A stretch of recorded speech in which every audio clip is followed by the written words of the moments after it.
അവിടെ അവിടെ പരിപ്പുണ്ടെങ്കിൽ നമ്മള് അവിടെ പോയി ഇങ്ങനെ വാശ എടുത്ത് നമുക്ക് തിരിച്ചങ്ങോട്ട് വീണ്ടും മാമുട്ടുണ്ട്. ഇത് എന്ത് ചിക്കൻ ഉണ്ടാക്കുന്നേ? ഞാൻ വഫിൾ കപ്പ്. അല്ല ബോസേ, ബീഫ് എവിടെ? ബീഫ് അപ്പൊ അത് ചിക്കൻ അല്ലേ? ബീഫ് ഉണ്ടാക്കാൻ പോകില്ല, ചിക്കൻ ഉണ്ട്. ബീഫിന്റെ ഉള്ളിലാ ചിക്കൻ അല്ലേ, ഞാൻ പൊടിച്ചിരുന്നു. ബോസേ, ഞാൻ ബാക്കി നനയ്ക്കട്ടെ. തിരിച്ചു പറഞ്ഞേ, ഞാൻ വരാം. മാവ് റെഡി ആയാൽ ഞാൻ വിളിക്കൂട്ടോ. ആയിക്കോട്ടെ. ഓക്കെ, മാമ എപ്പോഴാ റെഡി ആവുക? കുറച്ച് സമയം നോക്ക് അവിടെ നോക്ക്.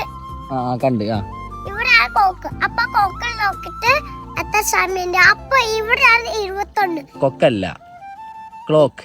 കോക്കിന്റെ 21 പിന്നാലെ നമുക്ക് മാവ് ഒക്കെ റെഡിയാവും. ചുടൊക്കെ പോകും. അപ്പൊ അതിൽ ബെല്ലടിക്കുമ്പോ അച്ഛൻ വരൂ.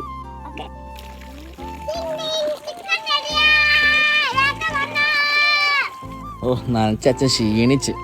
എന്താ മാമ ഉള്ളിൽ തിന്നേ? ചിക്കൻ കറിയൊക്കെ ഉണ്ട്. ബിരിയാണിയാണോ അല്ലെ ചോറാണോ അല്ലെ ചപ്പാത്തിയോ? അല്ല, അച്ഛൻ ഇഷ്ടമല്ല. അച്ഛൻ മന്തി മന്തി ആണോ?